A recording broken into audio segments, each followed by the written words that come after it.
But it was early spring right now, and there was only a handful of residents strung along the craggy coastline this far north of Fort Bragg. None of the ones whom she'd met seemed the type to pull this little stunt with the rose.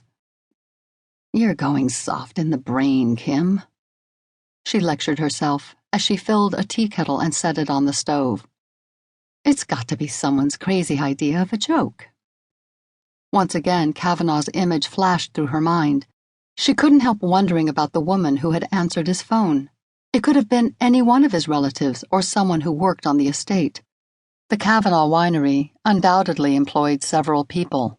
As far as relatives went, there was his sister, Julia, Julia's son, Scott, an aunt whom Kimberly vaguely remembered being named Millicent, and who knew how many others. Kimberly shuddered at the notion of so many people intimately involved in one's daily world. Extended families were not high on her list of life's pleasures. In fact, families of any size tended to make her wary. That thought made Kimberly remember the buff-colored envelope that had arrived in her mailbox yesterday. It was still lying, unopened, on the kitchen counter.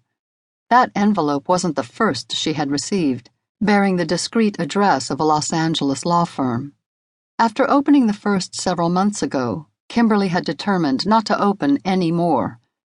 Still, for some obscure reason, it was difficult for her to just toss it in the garbage. The kettle came to a boil, and Kimberly poured herself a huge mug of tea. She needed to get back to work. Her fictional characters were making more pressing demands on her than the silly incident with the rose. With a frown of concentration, she sat down to finish Chapter 3. She worked for an hour before thinking again of the pierced rose. Kimberly looked up, gazing absently into the middle distance beyond her window, and found herself staring at the crimson flower instead of untangling the intricacies of her current plot.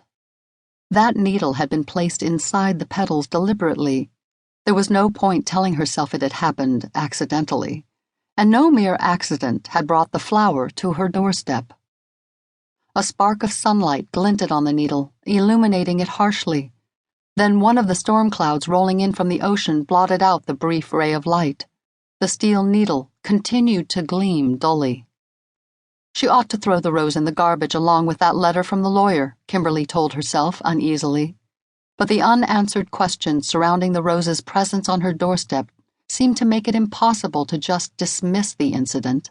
Thoughts of Darius Cavenaugh brushed through her mind again, and before they had disappeared, she found her eyes sliding toward the yellow telephone.